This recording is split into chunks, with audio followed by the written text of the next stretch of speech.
Merci à Instant Gaming qui sponsorise la vidéo. Instant Gaming est un site de clés en ligne où vous pouvez acheter des jeux moins chers, c'est le site que j'utilise afin d'avoir de grosses réductions. Actuellement il y a un concours dans le lien de la description où vous pouvez tenter de gagner le jeu de votre choix, marquez juste votre jeu et cliquez sur participer. Bon courage à tous et bonne vidéo. Vous l'aviez demandé et chose promise, chose due, elle est là. Après une première vidéo classant les plus puissants héros du MCU, votre fidèle serviteur expert en vraie force est de retour pour un nouveau classement, celui des plus puissants méchants du MCU. Mais avant d'entrer dans le vif du sujet, comme d'habitude pour ce genre de vidéo, on va se donner quelques règles. Et ouais, parce que même si je vous fais cette vidéo pour le fun, je me doute bien que sans quelques précisions importantes, ça peut vite être la guerre dans les commentaires. Oui, faites pas genre, on vous voit les gens tatillons. Bon déjà, comme pour la première vidéo, je vais pas m'attarder sur les feats de puissance de chaque perso, sinon on part sur une vidéo de plus d'une heure et ça serait chiant pour tout le monde. L'écriture, le montage et tout ce qui est recherche d'images, ça serait très chiant à faire.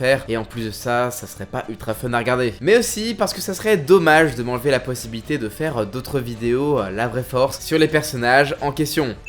Aussi, sachez que je vais prendre les personnages du MCU officiellement à 100% canon, et ce jusqu'à She-Hulk pour pas trop spoiler. Donc les méchants des séries anciennement Netflix ou d'autres comme les agents du Shield, Runaways ou encore Cloak and Dagger ne seront malheureusement pas dans le top. Déjà parce que sinon ça serait ultra long et vous voyez souvent mes cernes, j'y tiens à ma période de sommeil. Et aussi parce qu'on sait toujours pas vraiment si c'est canon ou pas. Et il y aura pas non plus des personnages du Sonyverse genre Morbius ou encore Venom. C'est assez le bordel dans le Sonyverse, donc du coup on verra si j'en parlerai plus tard dans une autre vidéo dédiée. Et enfin, à part pour Loki qui a quand même été un vilain iconique avant sa rédemption, juste avant sa mort, bah je vais prendre que de vrais méchants. Donc pas de Winter Soldier par exemple qui est pas resté vilain bien longtemps. Bon, maintenant que tout est clair, préparez votre plus belle tier list que vous allez faire peut-être avec moi. Bon allez, c'est parti.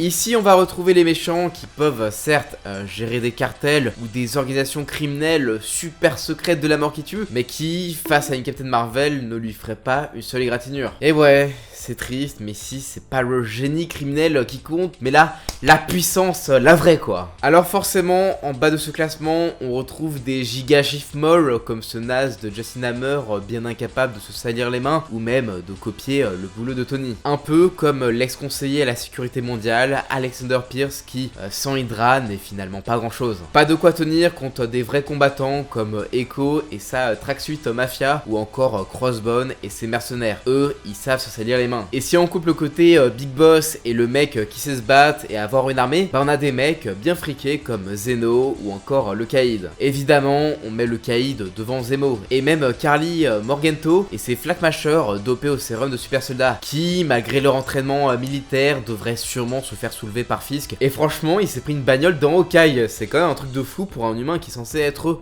normal. Et enfin, pour terminer ce classement des méchants strict level, on a des petits tricheurs comme Ulysse Claw avec sa prothèse de bras en vibranium équipée d'un canon à vibration, ou encore Najma et son clan qui profitent d'une longévité et des capacités physiques surhumaines propres aux êtres de la dimension Nord. De quoi la mettre en tête de ce rang malgré son statut de non-humaine.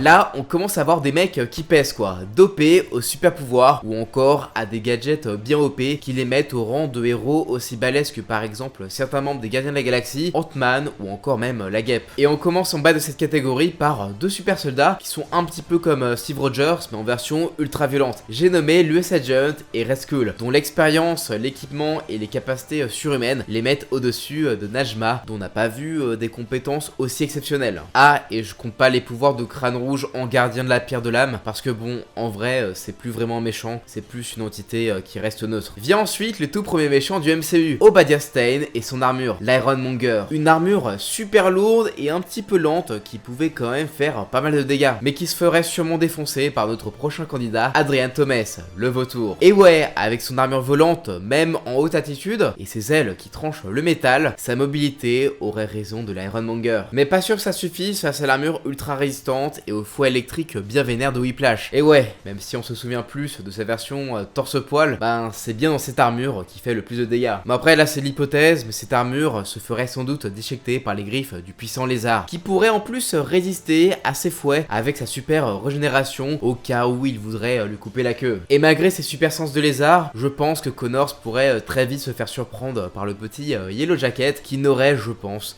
aucun scrupule à lui envoyer une décharge direct dans le cerveau. Et ça, il pourra pas se régénérer. Et au-dessus de Yellow Jacket, j'aurais tendance à placer Yon Rogue et sa Star Force. Vous savez, les méchants ultra oubliables de Captain Marvel qui, avec leur technologie avancée et leur capacité physique surhumaine de cri, pourraient facilement le repérer et l'écraser. Mais c'est pas sûr que de tels équipements suffisent contre les drones de Stark Industries et les illusions du grand Mysterio. Avec ça, même la technologie cri se ferait recte, vu qu'après tout, même des Skrulls se sont bien fait avoir. Ce qui ne suffirait pas contre un mec aussi chaud que Killian Aldrich et son virus extremis qui lui permet quand même de faire fondre le métal, de cracher du feu ou en plus de pouvoir régénérer même des membres en quelques minutes. Des capacités qui seraient en revanche sans doute pas suffisantes face à Taskmaster et ses réflexes photographiques couplés à sa visière qui pourrait facilement analyser et comprendre les faiblesses de notre faux mandarin afin de lui décocher une flèche explosive bien placée à bonne distance. Après Taskmaster a beau être une excellente combattante aux skills et aux gadgets bien OP,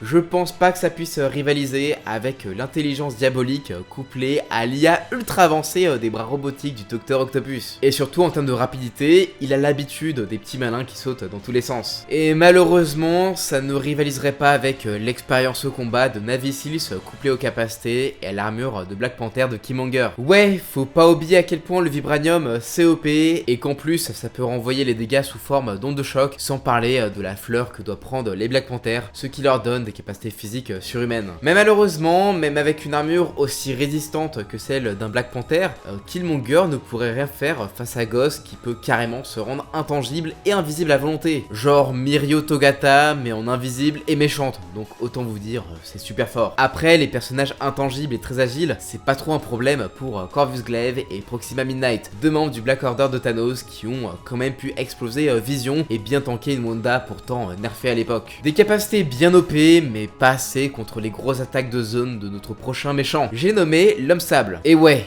un mec qui peut aussi se rendre quasiment intangible quand il est full sable et qui peut carrément devenir géant, bah tu peux pas faire grand chose contre ça. Désolé Proxima Midnight, mais on avait vu que tu peux pas trop tanker de ouf quand tu te fais écraser. Bon après, si t'es aussi follement intelligent et bien équipé que le poteau Norman Osborn, ça devrait pas poser de problème. Et oui, c'est quand même un petit peu un scientifique, faut pas l'oublier, et vu comment l'âme sable se fait défoncer par la version junior, sans aucun doute que le bouffon vert original le défonce au KLM. Sans parler de ses super capacités physiques boostés par le sérum du bouffon vert qui l'ont permis de nous offrir un combat de dingue contre le Spider-Holland. Des capacités et une intelligence diabolique couplées à ses gadgets qui sont suffisants pour le hisser en tête de ce tiers.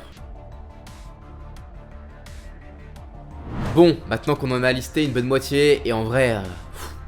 c'était assez sport. Il est grand temps d'entrer dans la cour des grands et de commencer avec de vrais poids lourds qui font bien mal à nos héros et qui savent comment les repousser dans leur dernier retranchement. D'ailleurs dans ce tiers, les méchants peuvent 1v1 des bons Avengers comme par exemple Thor, Hulk ou encore le Doctor Strange. On commence donc avec un personnage beaucoup trop sous-estimé avec ses pouvoirs pourtant bien OP. Electro, capable d'infiltrer n'importe quel réseau électrique et de manipuler l'électricité à sa guise. Le gars est devenu encore plus inarrêtable en s'équipant d'un fucking réacteur arc. Le gars, il a quand même su gérer 3 Spider-Man très facilement et je pense pas me tromper quand je dis que c'est le méchant le plus fort de Spider-Man dans la MCU. Mais en vrai, il est pas si inarrêtable que ça pour le premier ennemi des Avengers que beaucoup de monde adore, Loki. Et oui, avec le Tesseract pour créer des portails spatiaux et son Sept pour manipuler les esprits ou encore sa magie illusoire d'Asgardienne, Loki devrait pouvoir trouver le stratagème parfait pour déséquiper Electro de son réacteur arc avant de l'enfermer définitivement. Et en plus, faut pas oublier un truc, c'est que Loki, il est quand même Asgardien, donc du coup il a quand même pas mal de force. Bon,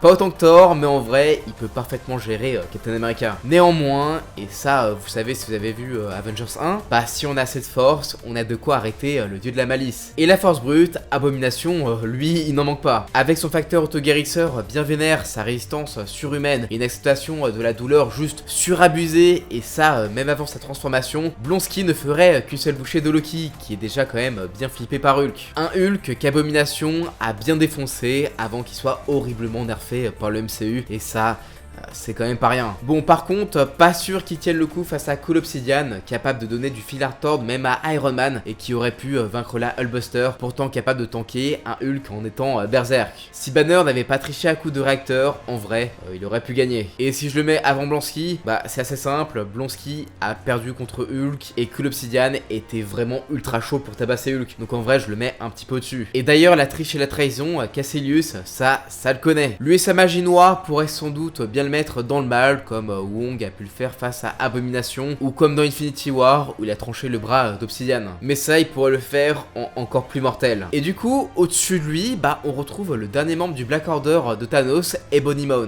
Un méchant dont la puissante télékinésie a même mis le Doctor Strange dans la sauce. Mais même face à cette télékinésie magique qui est quand même assez abusée, bah les 10 anneaux, c'est quand même un level que je pense qui est quand même un petit peu au-dessus. Et le vrai mandarin, Xu Wenwu, il en sait quelque chose. Avec ces espèces de bracelets qui augmentent la force, la longévité et qui fonctionnent quand même par télépathie, en plus d'envoyer de lourds blasts d'énergie, bah j'ai aucun doute qu'il pourrait exploser Ebony Maw. Et histoire de monter encore un petit peu un cran au-dessus, on a Arthur Harrow, l'ancien Moon Knight qui devint en plus l'avatar d'Amit. Un statut qui lui donne des pouvoirs divins comme devenir super fort, super résistant et balancer des giga rayons d'énergie qui absorbent la force vitale de son ennemi. J'aime beaucoup le mandarin, mais je pense pas qu'il serait vraiment à la hauteur. Bon, les pouvoirs un peu divins, c'est pas assez pour vous. Bon alors, ok, on va augmenter d'un cran au-dessus avec deux porteurs de pierre de l'infini. Et on commence avec celui qui a eu la fin de fight la plus ridicule ever, Ronan l'accusateur. Possédant déjà des capacités physiques surhumaines de par sa nature de cri, l'insolent possède en plus un gros marteau dans lequel il a mis la pierre du pouvoir, le rendant encore plus puissant. Genre le gars qui pouvait solo quand même Drax au KLM, avec la pierre, il pouvait quand même tanker un super missile de roquettes et repousser comme des mouches les gardiens de la galaxie. Nul doute que sans la danse un peu nulle de Quill, bah en vrai, il aurait pu ravager Xandar. Et c'est Malekith qui devrait bien se foutre de sa gueule car l'elfe noir a eu le droit à son heure de gloire en manipulant Laser, qui je le rappelle était la forme primaire de la pierre de la réalité. Un outil très puissant car avec il pouvait manipuler l'énergie noire, se régénérer et il a quasiment réussi à refaire basculer le monde à l'ère des ténèbres. Ah, et il a pu 1v1 Thor au point de le forcer à utiliser la science de Jane Foster et de Selvig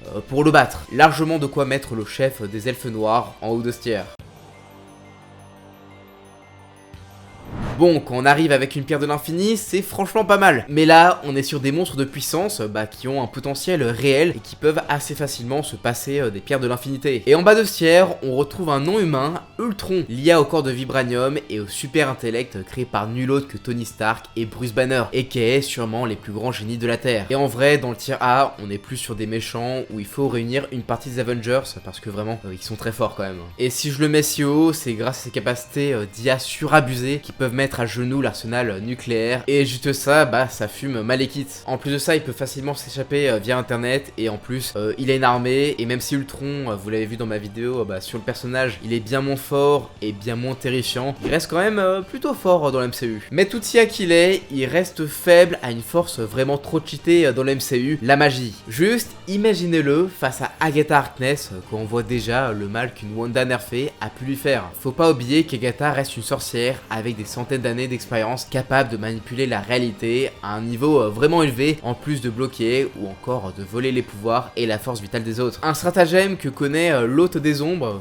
bon pour rappel c'est le méchant de Shang-Chi, qui bouffe carrément des âmes pour augmenter en puissance, en plus de pouvoir faire spawn une armée de mini-lui qui lui ramène du coup des âmes pour le power-up. Et en plus de ça, il est juste vraiment grand et il est vraiment très résistant, sauf aux écailles de dragon. Donc du coup vous comprenez pourquoi il est si haut. Sinon dans les déviants, on a Crow qui a affronté quand même les éternels pendant des siècles. Lui, pour rappel, il absorbe les pouvoirs et il s'adapte. Il a juste à bouffer un petit soldat et en vrai je pense qu'il pourra s'adapter. Et un petit peu dessus, je mets une déesse parce que bon, elle est quand même très forte, elle a quand même réussi à battre Thor assez facilement. Même s'il y avait Hulk, Valkyrie et Thor, c'était très chaud, il a fallu du coup déclencher le Ragnarok pour en venir à bout. Et du coup, encore un petit peu au-dessus, on a Surtur, aka le Ragnarok en personne au-dessus d'elle. Car oui, même s'il se fait battre comme une merde par Thor au début du film, quand il a le pouvoir de la flamme éternelle, il est presque instoppable. Et quand on parle de dieux, et surtout de comment les tuer, Gore est passé expert dans le domaine avec sa Necrosword qui lui a permis de tuer des dieux tout aussi puissants. Genre le mec, il est rapide, résistant,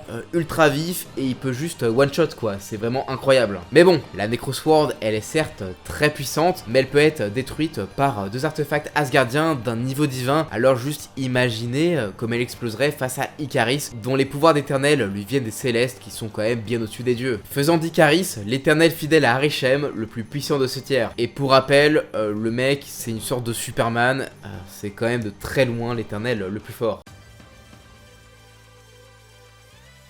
Et voilà, on y est, les méchants les plus forts du MCU, et forcément, on a un niveau vraiment bien au-dessus des dieux. Là, il faut tous les Avengers, les Gardiens, les Éternels, enfin, que des trucs méga forts, quoi. Et c'est pour ça qu'on commence avec notre premier céleste, Ego, la planète vivante. Pour rappel, c'est une planète toute puissante, sur son corps capable de créer des avatars pour se déplacer à taille humaine et dont les pouvoirs incluent quand même une résistance même aux effets secondaires d'une pierre de l'infini, la manipulation de la matière et de l'énergie au point de pouvoir carrément filer le cancer d'un simple toucher. Alors ok, il se fait fumer par une méga bombe de la mort, mais en vrai si t'es pas sur lui dans son noyau et que tu sais pas trop le délire, en vrai c'est très dur. Faut quand même pas oublier que le mec il est quand même immortel tant qu'on n'a pas détruit son noyau bien protégé. Ouais vraiment, les gardiens, ils ont quand même eu de la chance. Mais s'il y a bien quelqu'un qui pourrait détruire son noyau tranquillement pépouze, bah c'est bien le détenteur de toutes les pierres de l'infini, aka Thanos, le titan fou. Mais bon, même avec toutes les pierres, il est quand même pas non plus tout puissant. Ça, on l'a vu par exemple avec Thor et Stormbreaker, qui l'a quand même bien planté. Bon, ça, c'est plutôt le coup de la surprise. Et en vrai, les Avengers et Tony l'ont plutôt bien géré. Alors en vrai, j'aime beaucoup Thanos, mais à mon sens, on a un méchant de la phase 4 qui est quand même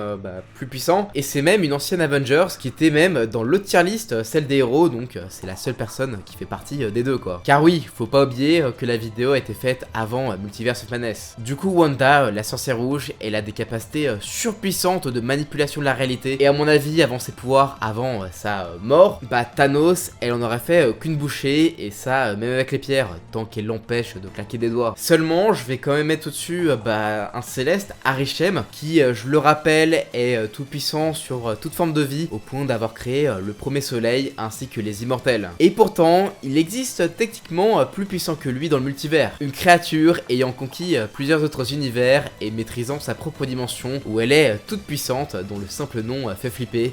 Dormammu. Il est presque invincible dans sa propre dimension et en vrai, il pouvait réduire à néant la Terre. Mais malheureusement pour lui, sa seule faiblesse malgré son immortalité, c'était la patience. Ouais, alors la scène Dormammu, je suis venu marchander, elle est très bien pour mettre au-dessus le Docteur Strange, mais ça dessert un petit peu Dormammu qui est juste un peu ridiculisé. Et malgré tous ses pouvoirs, ni Arishem ni Dormammu ne sont les méchants les plus puissants du MCU. Non, ce titre ne revient nul autre qu'au plus puissant, au plus iconique et au plus destructeur d'entre eux. Incarné au cinéma par l'incroyable Ben Kingsley, le mandarin, Trevor Slattery. Non, en vrai, je troll, je pense même pas que vous avez cru. Bon. Le vrai méchant le plus puissant du MCU, c'est bien évidemment Infinity Ultron. Le seul personnage à avoir tant maîtrisé les pierres et son corps vibranium, ainsi que ses capacités d'IA, qu'il a mis en danger le multivers tout entier, au point de forcer le Watcher à se sortir les doigts du cul. Et du coup, assembler une équipe à travers le multivers. Une puissance si phénoménale que le Sinister Strange a dû le garder enfermé dans une bulle temporelle afin de le surveiller, enfermé dans son univers mort. Pour rappel, le gars, il a juste one-shot Thanos tranquillement et il a détruit toute vie dans son univers, et ça je pense que c'est vraiment pas rien. Et en vrai ça a rendu le Ultron du MCU super cool, et ça franchement c'était super. Oh putain, ça en fait des vilains. Heureusement que j'ai pas attendu la fin de la prochaine phase pour faire cette vidéo, sinon il aurait fallu la faire en plusieurs parties. Mais bon, qui sait, peut-être que plus tard je mettrai à jour cette tier list, ne serait-ce que pour ajouter Kang, dont pour l'instant, on sait rien. Et en attendant, dites-moi dans les commentaires, parmi tous ces grands méchants, lequel est votre préféré, ça m'intéresse. Et aussi, si vous êtes d'accord avec la tier list, je pense qu'il y a des trucs, peut-être un tel peut être au-dessus de un tel, je pense notamment dans le tier B, mais en vrai, je pense plutôt les avoir bien classés dans le tiers, il n'y en a pas un qui devrait être au-dessus, en dessous, en termes de tiers, genre le B, le C, etc. Après, en vrai, en général, dans les milieux tiers, c'est plutôt kiff. En tout cas, j'espère que la vidéo vous aura plu. Pensez à lâcher le pouce bleu des familles et à vous abonner. Ça fait toujours plaisir. Et sur ce, moi je vous dis à la prochaine. Ciao!